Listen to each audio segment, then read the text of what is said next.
Bonsoir, nous nous retrouvons encore ce soir dans ce bel auditorium, dans ce bel endroit pour faire vivre la démocratie dans sa plus belle expression. La télévision sans filtre a décidé de faire vivre la liberté d'expression d'en face à la Côte d'Ivoire. On va dire que c'est quand même la toute première fois sur le paysage audiovisuel que nous permettons à tout le monde de parler à tout le monde. Tout le monde d'un côté, c'est le peuple qui attend d'écouter l'autre monde, ce sont les hommes politiques. Et ce soir, nous recevons la ministre de l'Assainissement et de la Salubrité urbaine, Anne-Désirée Ouloto, l'une des ministres les plus influentes, je dirais, puisque son action, rappelez-vous, a été très commentée par nos compatriotes, une ministre donc très importante qui est avec nous ce soir. Bonsoir, Madame la Ministre. Bonsoir.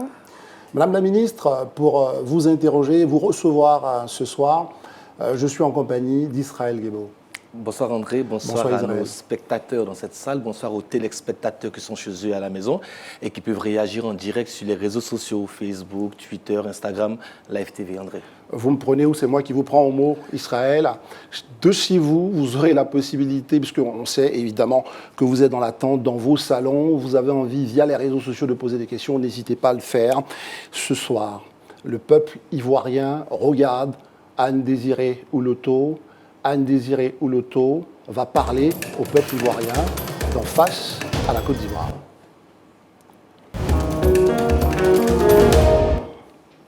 Voilà, pour démarrer cette émission Israël, on va commencer par notre, j'allais dire, première thématique, puisque, Madame la Ministre, il faut que vous réagissiez sur l'actualité politique. On va commencer par la situation politique dans le pays. C'est la mobilisation de deux camps politiques. Et quelle lecture on va bien donner à cette mobilisation, Israël? En effet, André, Madame la Ministre, Anne-Désirée Ouloto, l'opposition ivoirienne s'est retirée des commissions centrales de la CEI. Certains candidats en lice pour l'élection présidentielle 2020 envisagent de se retirer, de ne plus se présenter. L'opposition a mis sur la table des revendications, des conditions. La communauté internationale s'inquiète de la situation en Côte d'Ivoire. Dans votre camp, celui du président Alassane Ouattara, vous êtes fixé sur le 31 octobre. Est-ce que le climat social actuel est propice pour organiser des élections présidentielles, Madame?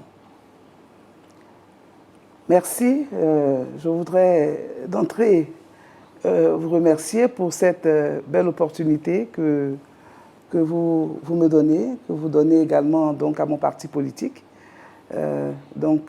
Cette opportunité pour s'adresser aux Ivoiriens, à la Côte d'Ivoire, et pour parler de notre destin commun. Alors, l'élection du 31 octobre prochain, oui, cette élection doit se tenir. Je crois que le processus est bien engagé. Hein. Je ne vois pas de raison pour lesquelles il ne devrait pas avoir d'élection. Vous ne sentez pas cette atmosphère un peu crispée de la part de nos compatriotes à qui nous devons adresser des messages rassurants? Écoutez, je suis, vous l'avez dit, acteur politique, je suis président de région. J'étais dans ma région, je suis rentré hier soir seulement de tout le pleu de Guiglo. Je n'ai vu aucune crispation dans le regard de mes populations. Bien au contraire, j'ai vu des populations en paix, des populations qui attendent cette élection, qui se mobilisent de part et d'autre et qui participent à leur manière à la vie de la nation. Je n'ai vu aucune crispation. Bien au contraire, j'ai même le sentiment aujourd'hui qu'il y a deux Côtes d'Ivoire. Il y a une Côte d'Ivoire des Ivoiriens, de l'intérieur du pays, de nos contrées reculées, qui attendent le développement, qui vivent la paix, qui vivent dans la sérénité, certes qui reçoivent avec beaucoup de curiosité d'ailleurs certains messages de l'opposition, il faut le dire clairement. Et puis de l'autre côté, nous avons un groupe au niveau de l'opposition, qui essaye d'agiter le spectre de la peur, malheureusement, de la guerre civile, du désordre. C'est curieux, mais en tout cas, je vous assure que je viens de l'intérieur du pays. Je n'ai rien vu d'inquiétant.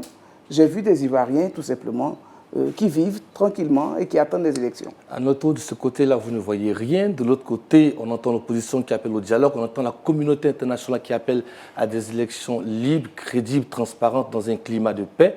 Lorsqu'on appelle à un climat de paix et de stabilité, ça veut dire que quelque part, l'environnement est trouble. Dire que l'environnement est trouble, je trouve cela bien curieux parce que, vous savez, je veux bien qu'on utilise les termes qui sont utilisés par l'opposition, qui a appelé à la désobéissance civile. Et nous savons ce que c'est, ce que représente donc la désobéissance civile, les conséquences d'un tel appel sur la vie dans la nation. Est-ce que vous avez le sentiment aujourd'hui que les populations entendent un appel à la désobéissance civile? Non. Et puis, vous parlez de la communauté internationale qui appelle à des élections inclusives, des élections pacifiques, participatives. Mais c'est tout à fait normal, la communauté internationale est dans son rôle. Elle a également appelé donc, à l'usage du bon ton, elle a appelé à un climat apaisé, elle a appelé à éviter les messages haineux, elle a appelé à éviter le désordre, les violences, etc. Parce que la communauté internationale est dans son rôle. On l'a vu, les tentatives de déstabilisation depuis quelques semaines, quelques mois, je devrais dire, avec des tentatives de manipulation de la jeunesse. Mais tout cela, rapidement, a été, a été maîtrisé. Aujourd'hui, avec la sensibilisation qui est faite par la majorité des Ivoiriens, qui veut la paix, qui est jaloux, qui est jalouse, cette majorité des Ivoiriens, jalouse de la paix et des acquis, on a vu que cela porte aujourd'hui, dans la mesure où l'opposition ne semble pas, en tout cas pour ce qui me concerne, ne semble pas atteindre ses objectifs de désordre et de déstabilisation. Anoto, cette élection du 31 octobre devrait être l'occasion de rompre avec 3 décennies d'instabilité sociopolitique. Est-ce que vous avez le sentiment qu'on va arriver au 31 octobre à tourner la page définitivement de ce cycle de crise sociopolitique en Côte d'Ivoire? Oui, je crois qu'on va y arriver. 2015, il ne faut pas l'oublier, nous avons eu une élection présidentielle en 2015. Ce n'était pas le même contexte. Pourquoi ce n'était pas le même contexte? Qu'est-ce qui a changé? Les acteurs sont les mêmes, les Ivoiriens sont les mêmes. Il n'y a pas de, de groupe armé dans le pays. On n'a pas le contexte de 2010. Nous sommes dans un contexte où la candidature du président Alassane Ouattara est contestée. Donc, ça change tout de 2015. La candidature du président Ouattara est contestée, mais vous savez que le président Ouattara lui-même, déjà, depuis toujours, a eu une présence qui a toujours dérangé ses opposants, de tout le temps. Et donc, aujourd'hui, on ne va pas, se laisser... on ne va pas se laisser manipuler par l'opinion, on ne va pas se laisser détourner de notre objectif. Le président Ouattara, si vous parlez d'élections inclusives, a donc le droit aussi, au même titre que tous les autres acteurs politiques, il a donc le droit de se présenter à l'élection présidentielle. Vous parliez tout à l'heure de la communauté internationale qui a bien dit à tout le monde, pas au RHDP, pas aux Ivoiriens, mais à tout le monde, y compris l'opposition, qu'il faut qu'on aille à des élections inclusives, y compris donc le président Ouattara. Très bien. Sur ça, Madame la Ministre, le président Ouattara est donc candidat. On se pose la question, on revient un peu là-dessus, sur ce processus-là qui est en place. Il y a beaucoup d'interrogations quand même. À quelques jours, la CEI tente de nous rassurer sur l'effectivité justement de cette élection. Est-ce que techniquement, au fond, selon le propos du gouvernement, puisque vous représentez le gouvernement, on est prêt pour cette élection-là? À quelques jours, il peut y avoir encore quelques hésitations techniques, si vous voulez. Je pense que le président de la commission électorale indépendante, que je salue, en tout cas dont je salue l'efficacité dans la tâche et la grande compétence, il le démontre chaque jour, je pense qu'il a un discours qui rassure les personnes de bonne volonté. Ce n'est pas moi qui dirai si la commission électorale indépendante est prête, c'est lui, en tant que technicien, avec son équipe, qui travaille, qui est à la tâche, et qui chaque jour avance dans un processus. Le gouvernement reçoit des rapports quand même, Madame la Ministre, sur ça. Et vous aussi, les Ivoiriens. Oui. Son processus est transparent, il communique. Il n'y a pas que le gouvernement est le garant donc, du respect des institutions, est le garant des dates constitutionnelles. La date du 31 octobre est une date constitutionnelle. Et il appartient au gouvernement de tout mettre en œuvre pour que cette élection se tienne. Et dans cette disposition prise par le gouvernement, il y a donc la CEI et toutes les conditions qui accompagnent la sécurisation du contexte électoral, etc. Le gouvernement fait son travail et fait sa part. Maintenant, pour le reste, au plan technique, le gouvernement n'ira pas se substituer à la commission électorale indépendante. Je crois que là, il faut poser la question au président de la commission électorale indépendante qui l'a dit, je pense qu'il y a, dans ces dernières 48 heures, il a dit que la commission électorale indépendante est prête pour cette élection. Que vous inspire le retrait quand même de 2 membres importants de la commission centrale? Parce que, je n'ai pas entendu parler de retrait, il me semble qu'ils ont dit suspendu leur participation. Comment vous réagissez face à ça? Vous vous dites que quelque part, ça doit empêcher la commission centrale de travailler normalement. Ben, écoutez, c'est une institution, je pense, qui a ses règles, qui a son mode de fonctionnement.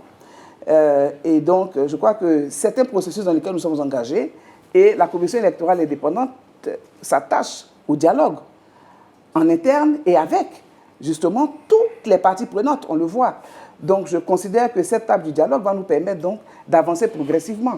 Mais ce que je constate également, c'est que, paradoxalement, dans les CEI locales, on ne semble pas voir de suspension d'activité de représentants ou de commissaires de partis d'opposition. Hein. Moi, je vois que les commissions électorales travaillent, il n'y a pas d'absent.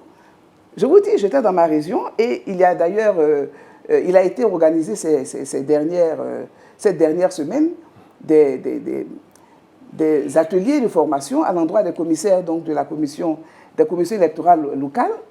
Je crois qu'ils ont tous participé. Hein. Israël. Anne-Désirée Loto, je vais sortir de ce sujet pour vous emmener sur un autre. Hier, la députée européenne belge Marie Arena disait ceci: les élections en Côte d'Ivoire sont sous haute tension, et elle ajoute: la Côte d'Ivoire est un pays dans lequel la question des droits humains est inquiétante, avec des arrestations arbitraires et des limitations de liberté d'expression. Est-ce que ce constat vous interpelle? Écoutez, je ne peux que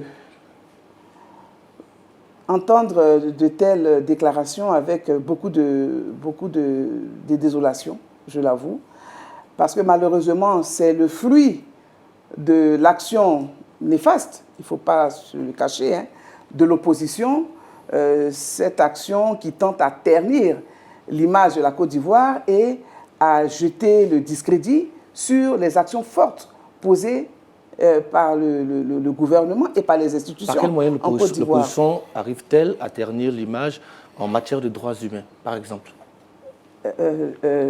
L'image de l'action du gouvernement et des actions qui sont menées dans notre pays. Oui, c'est de cela qu'il s'agit. Écoutez, vous êtes journaliste, vous les voyez donc au plan diplomatique, au niveau de la presse, au niveau des réseaux sociaux. On a le sentiment que nous avons affaire à 2 Côtes d'Ivoire. Oui, moi, je veux dire, il faut qu'on parle de faits. Madame, de faits concrets. On ne va pas dire... Il faut parler de faits. Moi, je ne vais pas me prononcer... Je vous donne des faits. Madame la ministre, je vous donne des faits. Israël. Picheri Balé, Anne-Marie Bonifant, Antoinette Akissi, Angéo, Henriette Guéhi, Kassodou Nonkone, Iguette Todé, 7 femmes, mais pas qu'elles, il y a plusieurs autres personnes arrêtées lors de manifestations dans les rues. Voici les faits. Écoutez, quand vous dites qu'elles sont arrêtées lors de manifestations dans les rues, je crois que le procureur général a fait un point de presse pour expliquer les raisons de l'arrestation de toutes ces personnes. Et il a été très clair. Aujourd'hui, ces personnes-là ont été arrêtées pour des tentatives de déstabilisation. Voyez-vous, je crois que nous sommes dans un état de droit. Nous sommes dans un état de droit et lorsque des personnes posent des actes qui sont attentatoires donc à la stabilité du pays, à l'ordre public, les textes s'appliquent. Les textes s'appliquent, madame. Oui, on est d'accord, mais juste je vous relance rapidement là-dessus. Il est important de savoir qu'on ne peut pas dans un pays, de façon impunie, poser des actes qui vont attenter à la sûreté de l'État. Ça, c'est ce que vous dites, madame, mais l'observateur aujourd'hui, voici pourquoi on a cité cette dame, l'observateur se rend compte que ce sont des personnes qui ont manifesté. Elles sont maintenues en prison. On est d'accord qu'on leur reproche des choses, mais c'est surtout le maintien en prison. Ce sont des faits, pour lesquels elles ont été arrêtées. On est d'accord. Maintenant, l'observateur qui est hors de la Côte d'Ivoire, qui porte un jugement sur des faits qui ont lieu en Côte d'Ivoire, bon, écoutez, oui, mais elle a certainement son réseau d'information. Nous aussi, nous faisons le constat, hein, on vous rassure là-dessus, nous faisons aussi le constat, mais la chose qui est essentielle, c'est que ces personnes qui ne sont pas quand même des bandits de grand chemin, qui ne sont pas des personnes qui vont fuir d'un matin à l'autre, sont maintenus dans les liens justement de la prison. Donc on souhaiterait avoir votre réaction là-dessus. Bon, ça pourrait faire un peu cliché, mais en plus ce sont des dames. Comment vous réagissez face à ça? Oui, c'est vrai que ce sont des dames. Je ne peux pas en tant que dame souhaiter que des dames soient mises en prison, mais on ne peut pas non plus souhaiter que n'importe qui, que ce soit une dame, un homme ou un citoyen lambda, soit mis en prison de façon arbitraire. Personne ne peut le souhaiter. Je crois que le président de la République jamais ne l'accepterait. Donc je crois qu'il faut aussi faire confiance à nos institutions, il faut faire confiance à nos magistrats qui sont des personnalités compétentes et qui travaillent en fonction des textes pour lesquels elles ont été donc nommées à ces postes-là. Moi, je voudrais vous dire honnêtement que ces questions sont susceptibles de nous détourner de nos objectifs. Nous sommes dans un état de droit, des personnes ont posé des actes, il faut laisser le temps à la justice de se saisir de ces dossiers, de ces questions, et puis de mener le processus jusqu'à son terme. Moi, je ne peux pas me substituer au juge pour qualifier les actes qui ont été posés par ces dames que vous citez ou bien par d'autres citoyens. Non, je n'ai pas de compétence pour le faire. Ce que vous dites, c'est qu'en Côte d'Ivoire, il n'y a pas d'inquiétude en matière de droits humains, il n'y a pas de prisonniers Nous avons emprisonnés. un Conseil national des droits de l'homme ici qui, de façon régulière, vous le savez très bien, est attaché à ces questions. Nous avons également un ministre de la Justice. Nous avons un secrétariat d'État aux droits de l'homme. Nous avons en Côte d'Ivoire des partenaires, des observateurs qui sont présents dans notre pays et qui, tous les jours, dans un cadre de concertation, travaillent avec les institutions des droits de l'homme, etc. Donc, il n'y a pas de raison que moi, j'apporte du crédit à une citoyenne, soit-elle belge, en Belgique, qui, je veux dire, tente de donner son avis sur ces questions-là. Nous sommes en Côte d'Ivoire, je crois qu'il faut laisser à la justice faire son travail. Maintenant, il faut reconnaître également que nous sommes dans un contexte très particulier où, à l'évidence, on a le sentiment aujourd'hui que tout est facile à dire. Tout est facile à dire. On a arrêté d'armes ici, elles ont manifesté, etc. Mais qu'est-ce qui se passe exactement? Il faut aller au juge, il faut aller au procureur de la République, il faut aller rencontrer tous ceux qui ont en charge ces dossiers pour qu'ils disent exactement ce qui s'est passé. Et je pense qu'ils l'ont dit. D'accord. Maintenant, le politique continue son travail. Je n'ai pas à me mixer dans les affaires de justice. Donc, ce que vous nous dites, c'est que la situation sociopolitique, elle est normale. Il n'y a pas de personnes emprisonnées parce qu'elles ont manifesté pour les opinions. Tout va bien. Je ne vous dis pas que la situation sociopolitique est normale. D'accord. Je vous dis tout simplement que le processus électoral suit son cours et que l'élection présidentielle aura lieu le 31 octobre 2020. Très bien. Sur ça... Maintenant, en ce qui concerne donc les agitations de l'opposition, ça et là, quelqu'un me disait il n'y a pas longtemps, vous savez, Madame le ministre, laissez l'opposition faire son travail et puis le parti au pouvoir également fait le sien propre. Mais je conclus sur ce point pour dire qu'il est important de savoir que nous avons tous le même destin. Très bien, nous avons tous et que nous ne devons pas oublier d'où nous venons. Et que la situation aujourd'hui, c'est vrai, est bien lancée, mais qu'elle peut être fragile. Que les Ivoiriens attendent du gouvernement et des acteurs politiques la paix et l'organisation d'élections libres et transparentes. Et c'est ce qui est fait. Et inclusif. C'est ce qui est fait. Des élections inclusives. Chacun a le droit d'être candidat. On ne va pas se y lancer compris le président Ouattara. Madame la ministre, vous avez dit que tout le monde doit pouvoir participer. Et la question qu'on se pose souvent sous nos cieux, c'est la présence des femmes. Vous êtes la preuve vraiment éclatante que les femmes peuvent avoir justement une forte influence sur notre destin politique. Mais il n'y en a pas assez, on pense. Déjà, pour la candidature, il n'y en avait pas beaucoup. Qu'est-ce que vous en pensez? Quelle est votre lecture, justement, déjà, de l'engagement politique des femmes? Mais vous avez vous-même tout à l'heure cité plusieurs femmes très engagées dans ce débat politique, et d'ailleurs qui posent des actes de déstabilisation et qui se font même arrêter. Vous l'avez dit tout à l'heure, donc je crois que les femmes, aussi bien les femmes que les hommes, jouent leur rôle dans cette atmosphère, enfin dans cet environnement politique. Oui, je suis députée, je suis présidente de région, je suis une femme politique. On rappelle que vous êtes la seule femme présidente de région, quand même, sur 31 régions, ça fait quand même je ne me souviens pas du pourcentage, mais ça fait quand même très peu. Donc voyez-vous, on peut prendre pour l'Assemblée nationale, il y a que très peu de femmes, les maires, c'est à peu près le même pourcentage qu'en 1975. Donc voyez-vous, donc sur ça, voilà, je veux entendre, parce que vous avez été aussi à la solidarité et à la femme et à la famille. Quelle est votre perception justement de l'évolution de la place de la femme dans notre champ politique? Je pense que l'évolution est bonne. Elle est bonne pour ma part. Elle est assez bonne. Seulement, il faut, je pense, faire la part des choses. Une élection, ce n'est pas une nomination. Hein. On n'est pas député parce qu'on est nommé. On n'est pas nommé député. On n'est pas nommé maire. On est élu président de région.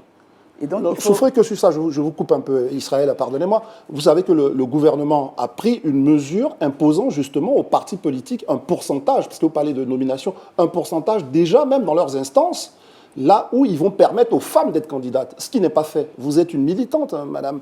Pourquoi il n'y a pas beaucoup de femmes au poste électif? On ne peut pas dire que ce n'est pas fait. C'est une loi récente qui n'est pas encore appliquée. Aux prochaines échéances électorales, vous verrez que cette loi facilitera donc la montée en puissance des femmes en tant que candidates aux différents postes électifs. Est-ce que vous pouvez vous engager pour votre parti, si je dois parler comme ça?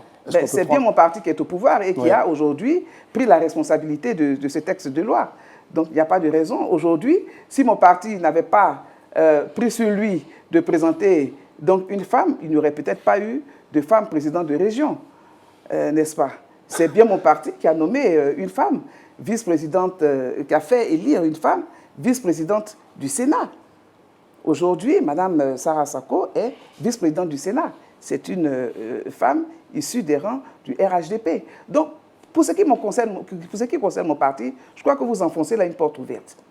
La question, c'est qu'il faut que tous les partis politiques donc, facilitent, suscitent la montée des femmes, n'est-ce pas, et leur désignation en tant qu'actrice majeure pour ces futures élections locales qu'on aura ou pour d'autres élections. Mais je voudrais dire également que ce n'est pas seulement l'affaire des partis politiques seuls, mais c'est aussi une question qui concerne les femmes elles-mêmes. Il faut se battre. Rien ne s'obtient facilement sur un plateau d'argent. Non, il faut se battre. C'est un processus, je veux dire, qui implique l'engagement effectif des femmes. Vous l'avez dit, j'ai été ministre en charge de la femme et mon sentiment, c'est que bien souvent, les femmes s'autocensurent. C'est tout à fait normal, en quelque sorte, parce que nous n'avons pas les mêmes approches. Et le milieu politique est un milieu qui n'est pas très facile. Croyez-moi, une élection, elle se joue, donc c'est quelquefois très difficile. Hein. Si vous n'avez pas suffisamment, comme on dit, de force, de coffre, si vous n'avez pas assez de détermination, vous pouvez vous laisser gagner par le découragement. Parce que c'est quelquefois très agressif, difficile pour la femme, très émotive, sensible. Une élection, croyez-moi, ce n'est pas un jeu d'enfant. Hein. Quand vous dites ça, permettez-nous de comprendre un peu votre expérience de femme. Quand vous dites ça, est-ce que vous pouvez nous partager très rapidement votre propre expérience? Ça a été pour vous, j'allais dire, un ensemble d'obstacles qu'il a fallu franchir pour en arriver là. Oui, alors mon expérience est belle. Hein. Vous savez, en 2013, j'avais déjà été candidate en région, donc pour être présidente de région. Mais en 2013, nous étions déjà dans le cadre du RHDP et le président de mon parti, le président Ouattara, en tant que membre du RHDP à l'époque, qui était un groupement, avait proposé donc ma candidature dans ma région. Ouais. Et donc, cette candidature avait été rejetée par un autre parti donc, du groupement qui avait proposé plutôt un homme. Et c'est une expérience qui est bonne à partager avec les Ivoiriens parce que le président Ouattara avait insisté en disant il faut donner la chance aux femmes. Et je pense qu'en présentant donc, ma candidate, on gagnerait parce qu'on pourra avoir une femme présidente de région. Et ce parti politique, qui était du groupement RHDP, avait refusé. Bon, il y en avait beaucoup, vous ne voulez pas de PDCI enfin, oui, c'était le PDCI voilà. Qui avait donc insisté pour présenter également un autre candidat. Mais le président Ouattara a fait confiance à la femme. Et c'est cela qui est important. Le leadership du chef, qui dit, donc, moi je fais confiance à mon poulet Et je veux vraiment qu'elle soit candidate. Il y a donc cette volonté politique de positionner la femme. Si on ne l'a pas dans les autres formations politiques, on n'aura pas de candidate féminine. Qu'est-ce qui s'est passé? Nous sommes allés aux élections. Cette élection a été très rude. Certes, formatrice pour moi, mais je vous assure, je n'ai jamais vécu une telle violence. Parce que j'avais le sentiment que tous étaient contre moi. Ouais. Tous s'étaient ligués contre moi, et que des hommes contre moi. La seule femme d'ailleurs du PDCI qui est avec moi aujourd'hui, qui est élue avec moi aujourd'hui, s'est mise de mon côté en disant « Mais non, on ne peut pas malmener une femme comme ça ». J'ai bénéficié du soutien de mon parti politique, du président Ouattara, de tous les cadres de mon parti, et cette sœur du PDCI m'a rejoint. Et ensemble, nous nous sommes battus. Et ça a donné quoi? Nous avons perdu, Bon. avec 500 voix d'écart. Pour autant, vous ne êtes pas découragé. Non, non, non, non, non, je ne me suis pas découragé découragée parce que le président m'a dit, il ne faut pas se décourager. Et je te fais confiance, je sais que la prochaine fois sera la bonne. Ouais. Et voilà, en 2018, je rempile. Et vous gagnez. Et je gagne, Ça, mais c'est- largement. C'est la fin de l'histoire. Enfin, on ne peut pas de l'histoire, mais en tous les cas, c'était une belle fin. puisque Donc vous la avez fait gagner. persévérance, Oui, le courage, la détermination. très bien. Quand on est femme, si on n'est pas persévérante, on n'est pas courageuse, on n'est pas déterminée, on n'y arrivera pas. Mais j'insiste pour dire par-dessus tout, Oui. il faut avoir le soutien de son parti. Très bien. Il faut bénéficier de la volonté politique. Et là, je voudrais rendre hommage au président de Ouattara, Très bien. au président de la République. S'il n'avait pas été là, je ne serais pas aujourd'hui certainement On va permettre président de région. sans doute à certains de vos électeurs de réagir depuis chez eux, mais il y a certains qui sont dans cette salle, nos compatriotes qui ont effectué le déplacement, qui sont avec nous ce soir pour vous poser des questions. Mais on va déjà prendre, Israël, une question d'un internaute qui veut poser donc, c'est Sanogo Ahmed. Il veut poser une question à la ministre Anouloto. La Côte d'Ivoire, depuis 10 ans, vit avec des Ivoiriens qui ne se sentent pas inclus parce que leur leader est à la CPI, après votre combat au RDA pour le vivre ensemble. Est-ce que vous considérez qu'on aurait dû avancer afin que ces Ivoiriens ne se sentent pas exclus? Voilà. Est-ce qu'on n'aurait pas dû faire en sorte qu'ils se sentent plus inclus, ces Ivoiriens-là? Ceux qui se sentent exclus aujourd'hui parce que leur leader est ailleurs. Écoutez, je n'arrive pas à bien cerner la question de l'internaute, mais ce que je pense, c'est qu'un leader, c'est une entité d'un parti. Ouais. C'est certes un leader, mais c'est une entité d'un parti. Et ce parti doit faire en sorte, au nom justement de cette inclusivité, de ne pas être absent à ces rendez-vous importants. Je l'ai dit tout à l'heure, il ne nous revient pas d'interférer dans les questions de justice. Mais là, ce n'est pas lui qui ne veut pas être absent, Madame la Ministre. Il ne veut pas être absent, Oui. mais son parti peut ne pas être absent. Il s'agit de la présence d'un parti politique. Il faut qu'on évite les combats des individualités, des combats individuels, des débats personnalisés. Oui, Madame la ministre, autant vous vous reconnaissez au président Alassane Ouattara, beaucoup d'Ivoiriens s'identifient en d'autres hommes politiques. Donc, on doit pouvoir en tenir compte également dans cette harmonie, dans ce vivre ensemble. Je le dis justement parce qu'au nom de ce vivre ensemble, nous avons tiré les leçons. Il parle du RDR, je veux bien qu'il sache que nous avons évolué en RHDP. Mais voyez-vous, le RDR à l'époque avait agi de la sorte en refusant d'aller aux élections législatives au motif que notre candidat avait vu sa candidature, enfin notre leader avait vu sa candidature rejetée à l'époque. Nous l'avons payé cher. Et à l'époque, notre leader nous avait déconseillé de prendre une telle option en nous disant il faut y aller. J'ai certes été recalé, ma candidature n'est pas retenue, mais vous devez y aller. Je me souviens, à cette période-là, j'avais moi-même déjà, à mes débuts, été retenu comme étant candidat du RDR. Là, on parle de 2001. Hein.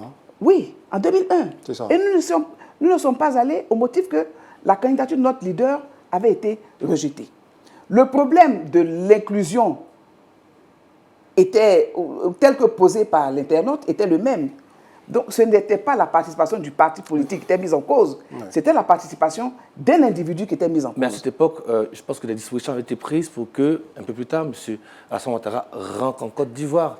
Pourquoi? Non, vous parlez d'élections. Et moi, je parle aussi d'élections. Alors, donc, on ne va pas mélanger, on parle d'élections. On parle de vivre ensemble. On parle parce que l'internaute dit que est-ce qu'on n'aurait pas dû faire en sorte que ceux qui sont à l'extérieur rentrent pour participer à ce vivre ensemble que pour vous avez donner la preuve de ce vivre ensemble. Oui, mais personne n'a dit qu'une autorité du pays, encore moins le président Ouattara, était opposée au retour de qui que ce soit, ou de M. Laurent Gbagbo, c'est de lui qu'il s'agit. Personne ne l'a dit, le président Ouattara jamais ne l'a dit. Aujourd'hui, écoutez, non, je pense qu'il faut suivre le processus dans lequel nous sommes. Nous avons des hautes personnalités de l'opposition qui étaient donc justement dans ces questions judiciaires, qui étaient en prison, qui ont été jugés, qui sont sortis et qui ont même bénéficié donc, de l'amnistie. Oui, donc, ce qui veut dire que lorsqu'il y a un procès en cours, il faut laisser la justice aller jusqu'à son terme.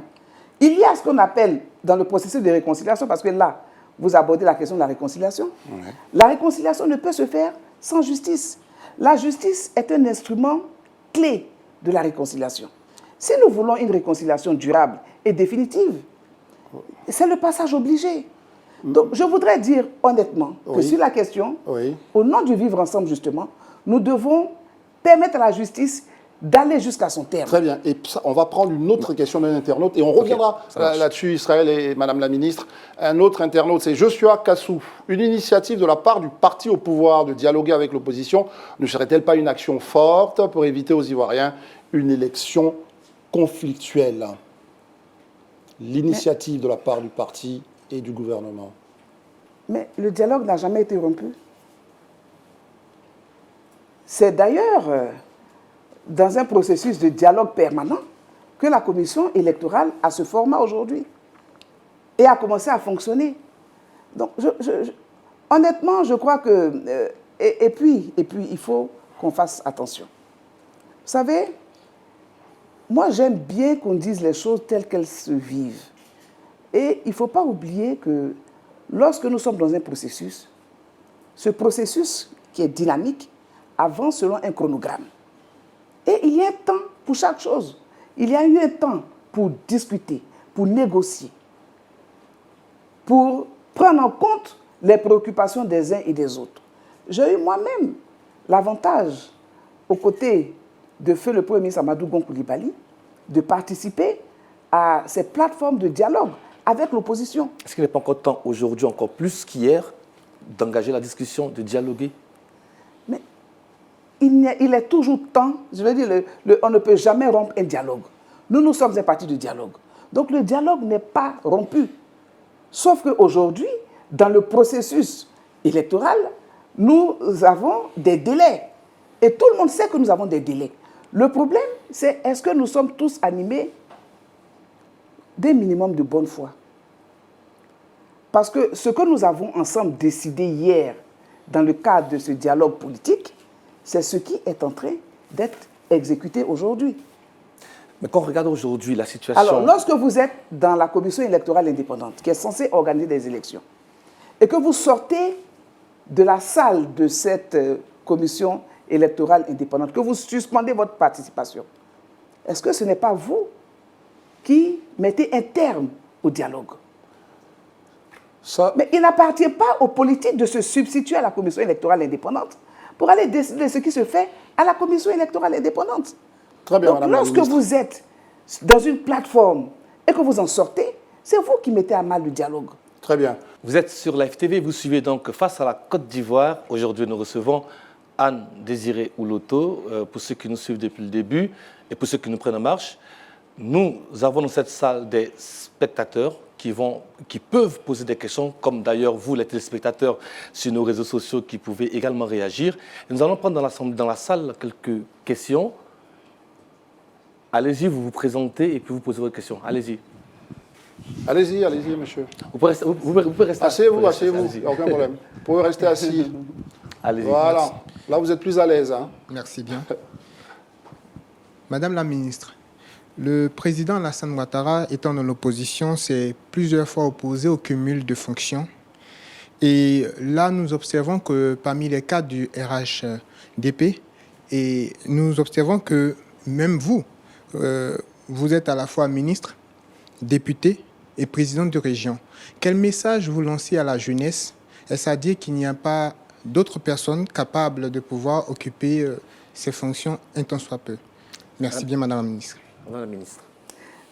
Merci, c'est une question très intéressante. Vous abordez deux questions en une seule sur la problématique du cumul des fonctions. Alors, je voudrais dire que le poste de ministre est un poste nominatif. On vous nomme nos ministres comme si on vous nommait directeur général, président du conseil d'administration, même là encore, il y a un volet électif. Donc ça, il s'agit là, en tant que ministre, d'un poste nominatif. Maintenant, la démocratie, c'est la liberté laissée à chacun des citoyens de se présenter à un poste électif. Pour être président de région, j'ai fait acte de candidature. Au sein de mon parti politique, j'ai dû, je vous ai tout à l'heure parlé de mon expérience, donc j'ai dû faire acte de candidature à côté d'autres prétentions également. Donc un poste électif, il n'y a pas de nomination. Hein. Oui, à l'intérieur du parti politique, on décide d'être candidat. Et puis, il y a des consultations internes ou alors vous pouvez aller à des primaires, c'est selon l'approche du parti. Mais dans tous les cas de figure, c'est la base qui décide. Tout comme l'élu, c'est la population, l'électeur qui décide. Hein. Et président des régions, c'est un poste prenant. Vous aurez pu démissionner de votre poste de ministre pour vous consacrer entièrement à votre région.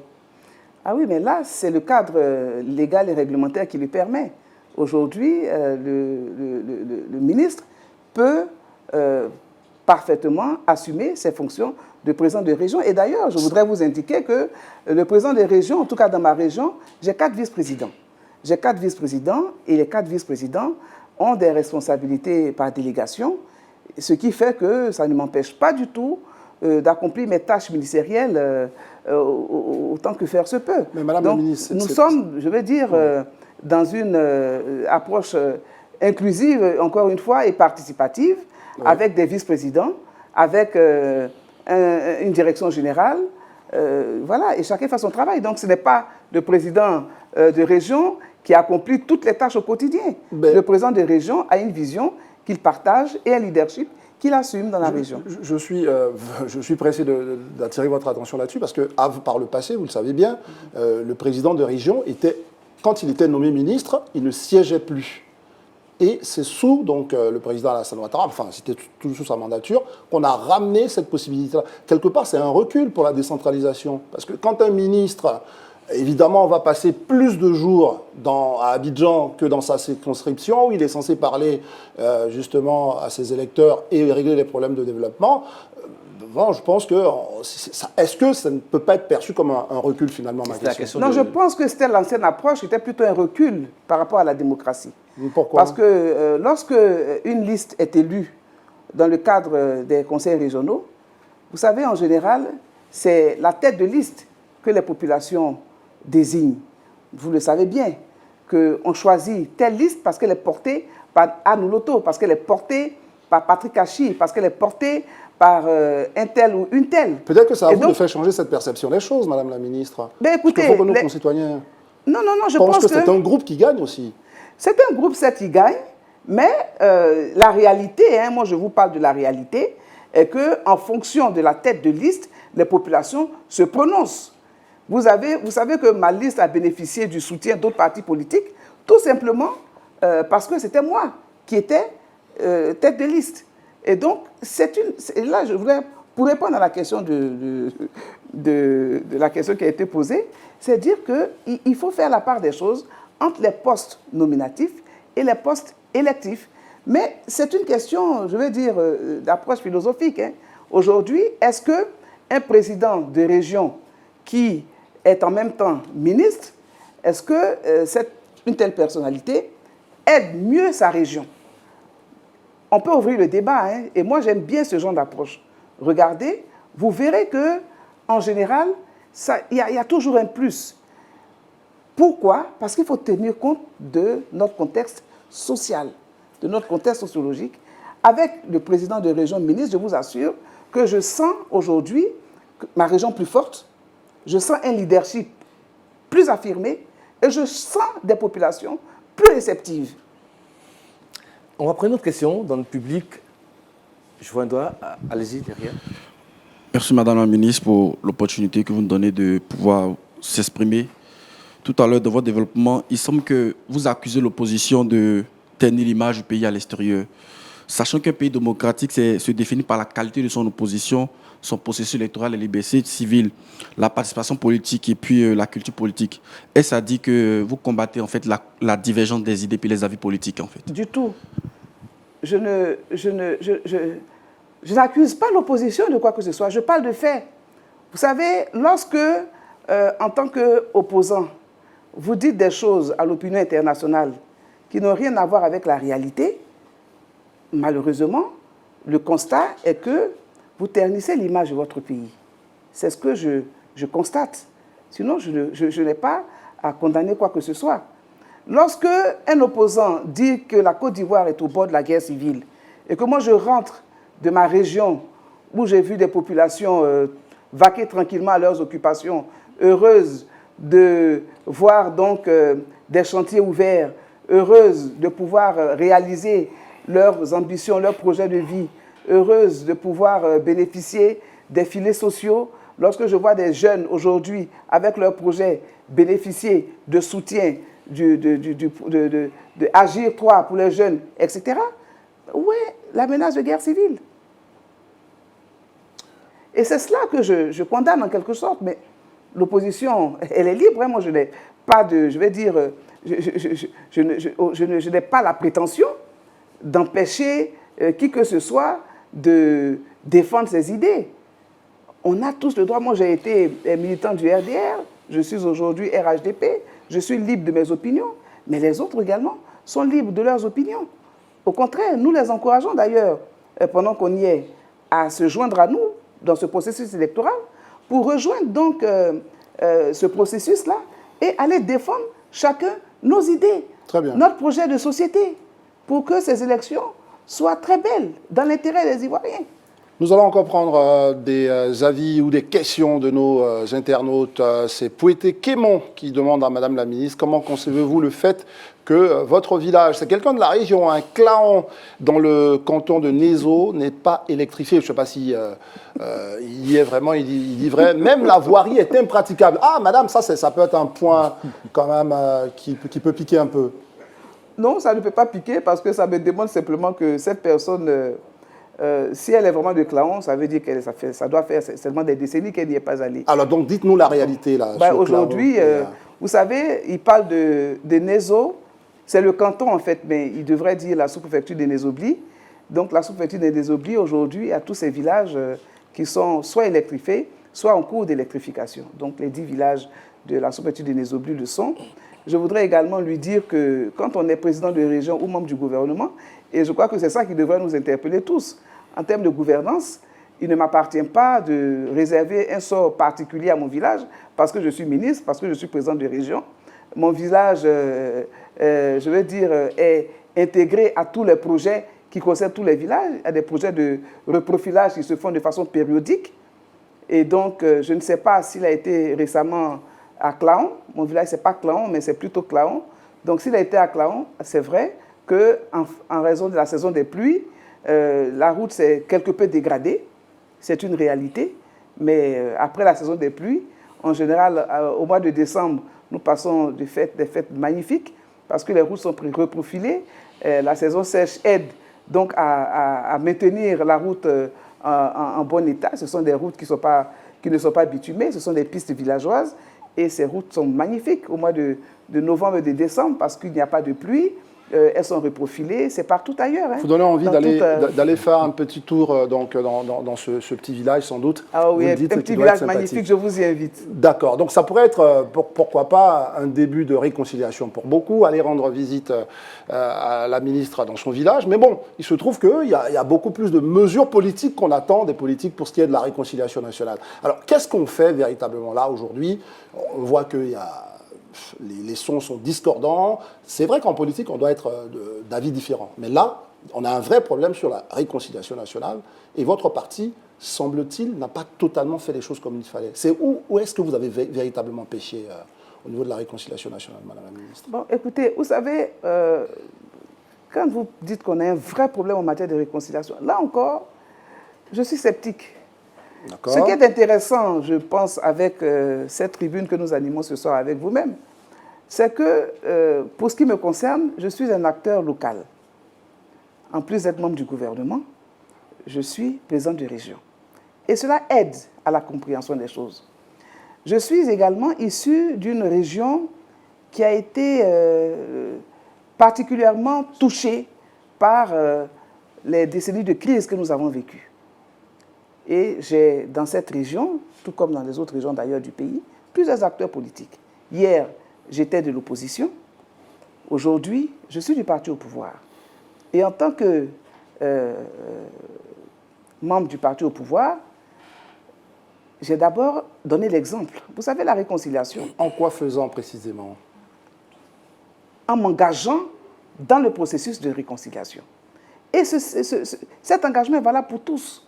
Vous savez, la réconciliation a ses contraintes. Elle doit être globale, inclusive et participative. Donc, si vous laissez le RHDP seul travailler à la réconciliation, on n'aura pas cette réconciliation. C'est la raison pour laquelle il importe que tous les acteurs politiques, au-delà des acteurs politiques, les populations elles-mêmes s'engagent au processus de réconciliation. Ce que je constate aujourd'hui en matière de réconciliation, c'est que les populations n'ont pas de problème. Elles ne se posent pas la question de la réconciliation. Les populations vaquent chaque jour tranquillement à leurs occupations. Elles vivent ensemble. Ça, c'est votre lecture. Très bien. Ce n'est pas ma lecture. Mais il y a une lecture différente sans doute, Israël, c'est ce qui est. Ce n'est pas ma lecture. C'est ce qui est. Les associations des femmes dans les villages, dans les quartiers, dans les communes, ça fonctionne correctement. Et les femmes n'ont pas d'association sur la base politique. Hein. Les associations qu'on voit dans nos régions ne se font pas sur la base politique.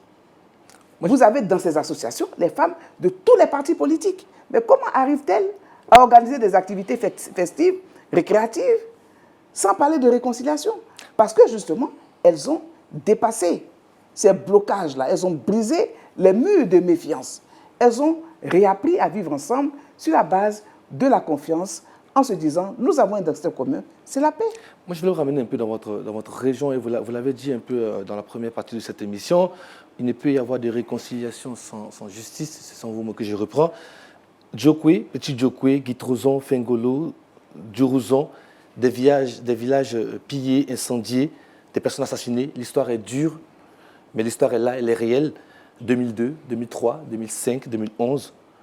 À quand la lumière sur toutes ces histoires? Je vais aller plus loin de ma question. À quand surtout la vérité sur qui a commis ces crimes? Je voudrais d'abord, vous voyez que j'ai marqué une pause parce que c'est une histoire de la vie du pays, de la vie de ma région, qui est très affligeante. Et aujourd'hui, nous avons tourné la page, nous devons tourner la page. Mais en même temps, il importe, comme vous le dites, de savoir ce qui s'est passé.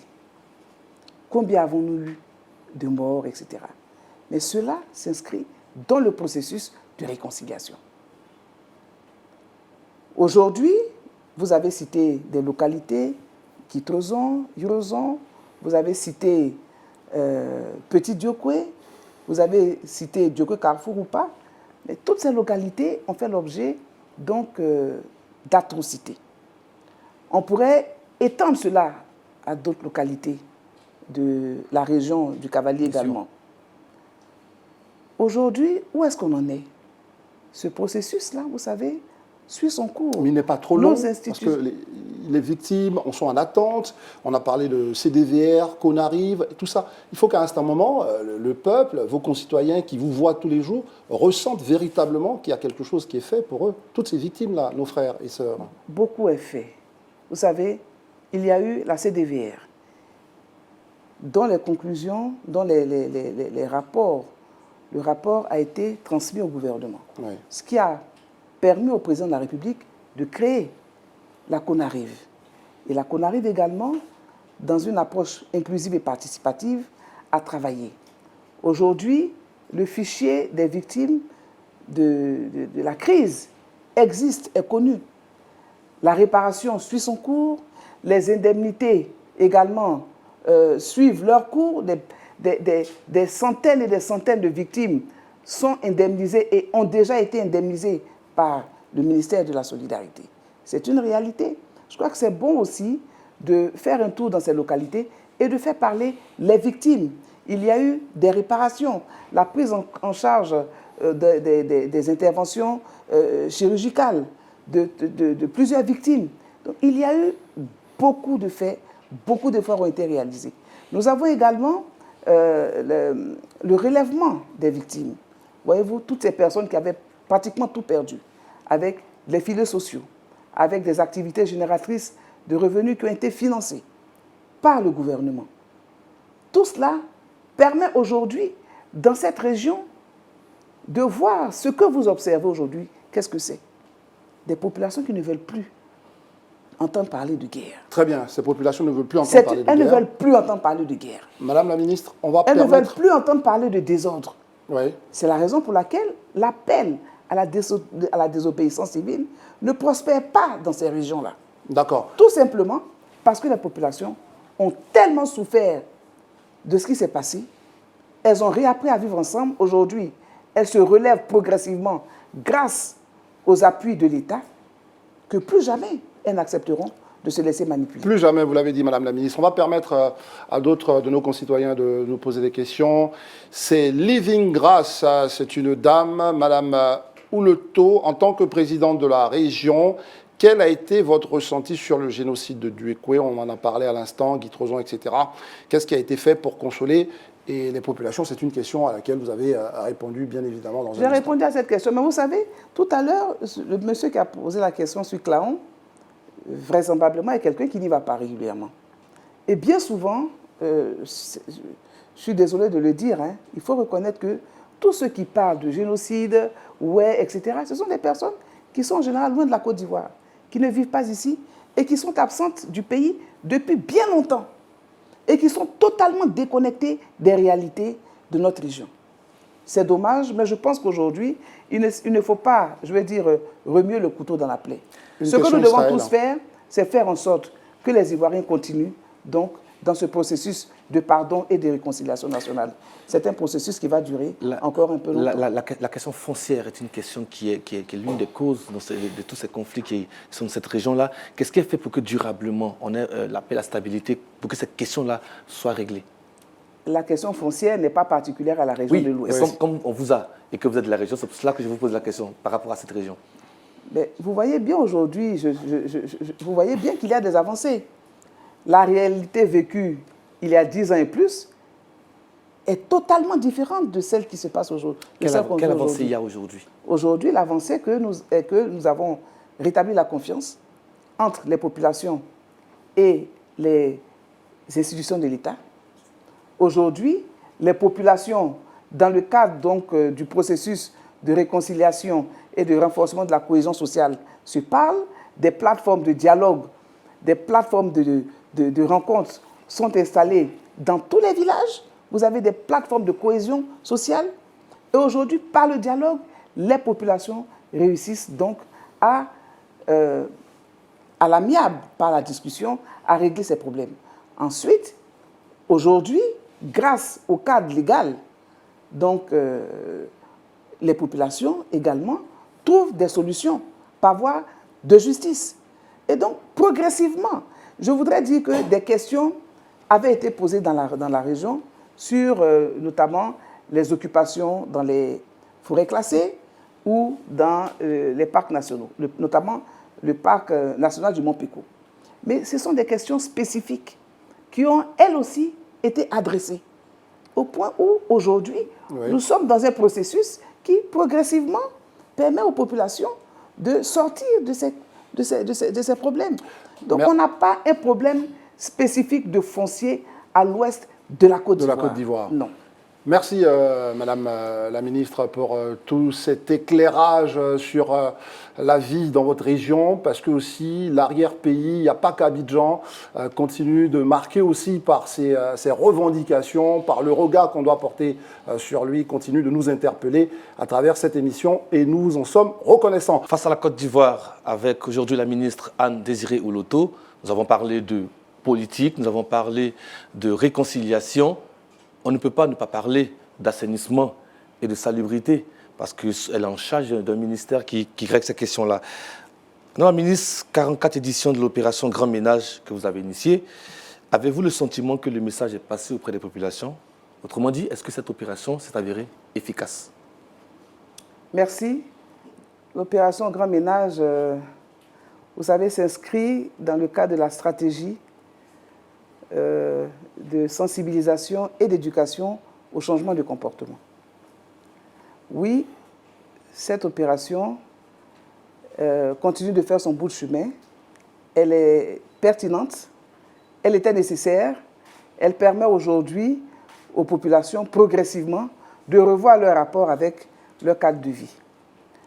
Nous avons constaté, dans notre prise de fonction en 2011, que les incivilités, l'indiscipline même, les mauvais gestes avaient un impact malheureusement négatif sur la qualité de notre cadre de vie.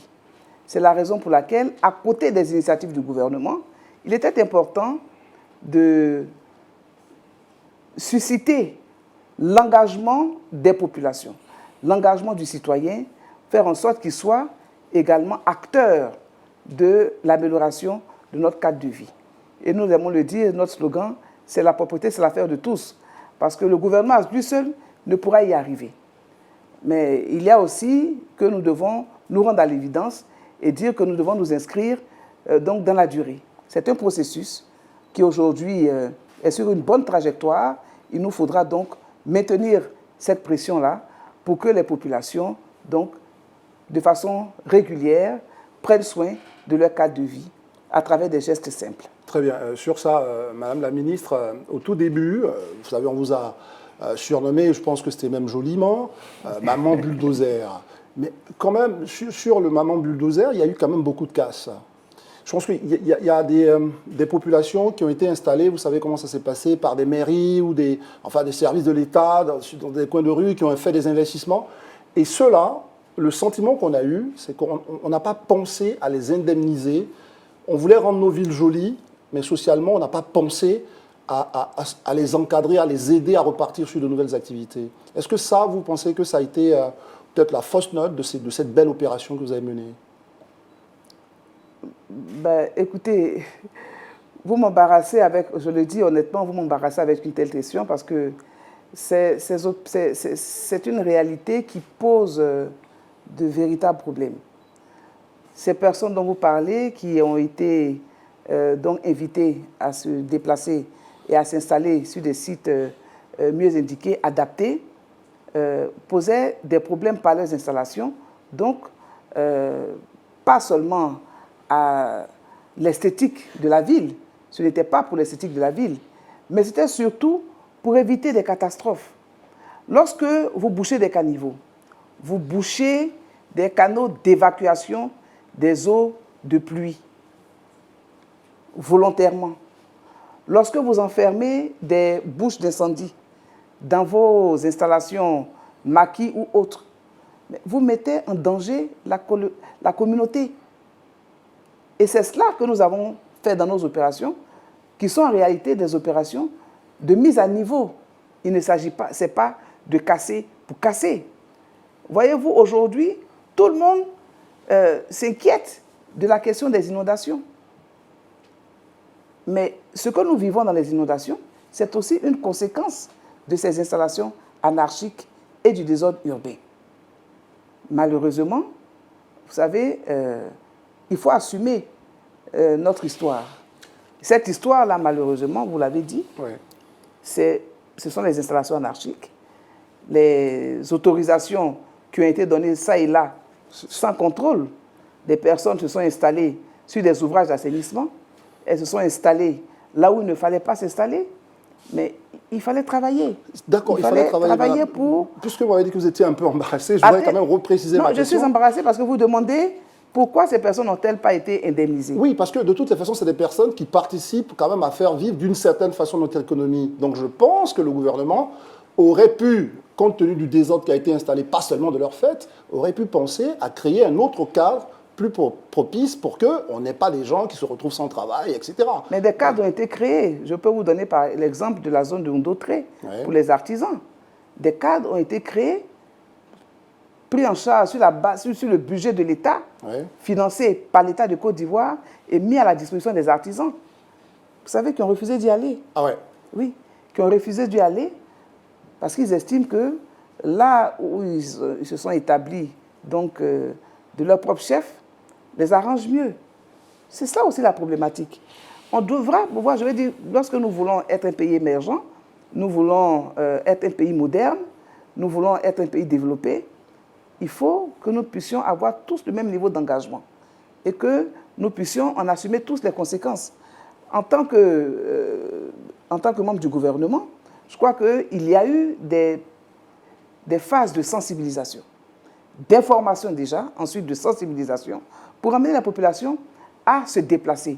Les populations n'ont pas été déguerpies du jour au lendemain de manière brutale ni barbare. Aucun gouvernement, en tout cas pas le gouvernement du président Ouattara, n'aurait pu se permettre cela. Les populations ont été accompagnées. Nous avons donné la possibilité à ces personnes mal installées de se déplacer. Des délais ont été également donnés à ces personnes-là. Aujourd'hui, vous dites, tout le monde est content. Quand vous prenez l'exemple de la commune de Koumassi, tout le monde est heureux aujourd'hui en allant à Koumassi. Mais il a fallu passer par cette période, cette épreuve difficile, où les populations ont aussi participé à Koumassi. Elles ont accepté de se déplacer pour la plupart. C'est difficile, hein? Mais après, on vit tranquille. Sans risque de se faire déguerpir du jour au lendemain. Il faut vous accorder le fait que, évidemment, c'est une initiative que vous avez menée dès le début et finalement, beaucoup de maires ont suivi cet exemple. Israël. Et oui, les maires ont suivi l'exemple. Pourquoi? On vous laisse parler tout à l'heure, mais on va prendre une question d'un auditeur. Parce que la décision était bonne. Oui, puisque nous allons vers la fin de l'émission. C'est Momo Diabaté. Madame la ministre, dites-nous franchement ce qui ne va pas avec le domaine de l'assainissement en Côte d'Ivoire, notamment les ouvrages ils devraient nous permettre d'éviter les inondations, car vous êtes ministre depuis 10 ans bientôt, mais c'est toujours le même constat. Est-ce que vous pensez que nos compatriotes sont durs avec vous en matière donc justement d'investissement dans l'assainissement? Est-ce que ce qu'ils décrivent, ça correspond à la réalité? Nos populations ne sont pas dures. Nos populations voient bien que le président Ouattara a apporté des réponses. Et ils veulent des réponses, toutes les réponses en même temps, à tous les niveaux. Ils voient bien que c'est le temps des possibles avec le président Ouattara, donc je ne peux pas le leur reprocher, bien au contraire. C'est pour moi un signe très positif que les populations reçoivent bien donc, la gouvernance ou les acquis de la gouvernance du président Ouattara. Donc c'est leur droit en plus de rêver à un mieux-être et c'est ce que nous leur avons promis. Donc les populations ont raison et les attentes donc, de notre internaute sont justifiées. Seulement, je voudrais dire qu'il y a de bonnes avancées. Il y a eu de bonnes avancées en matière d'assainissement. Vous le voyez, les réalités qu'on a vécues en 2010 sont totalement différentes de celles que nous avons aujourd'hui en 2020. On a quand même eu des inondations en 2018, 2019, 2020. Mais bon, je vais vous emmener sur une autre question. Les inondations de 2018, 2019, 2020, mais oui, mais il n'y a pas eu d'inondation dans les intervalles. On sait aussi que nous avons la période de dérèglement climatique, avec des pluies qu'on n'a jamais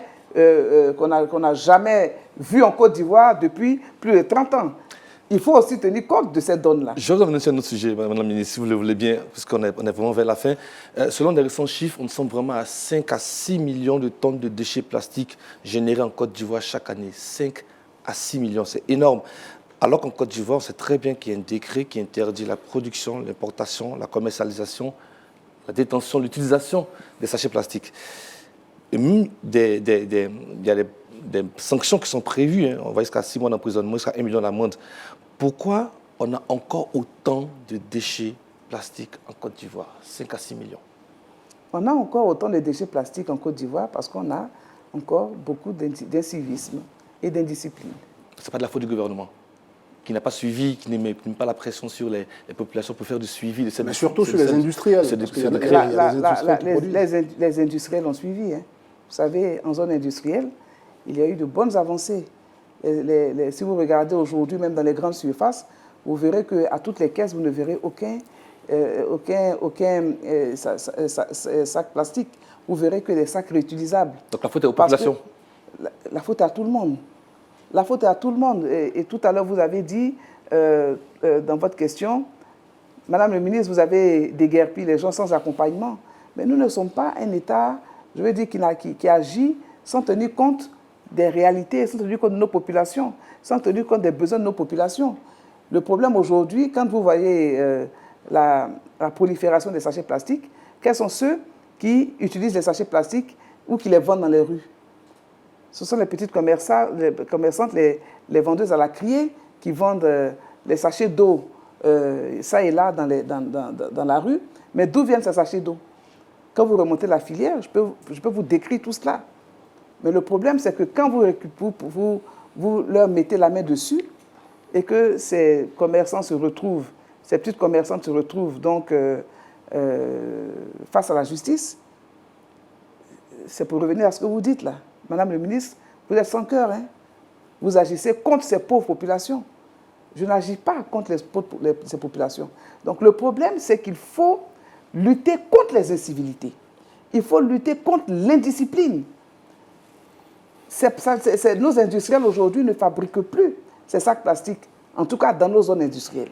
Donc nous avons des réseaux parallèles qui agissent à partir de résidences privées.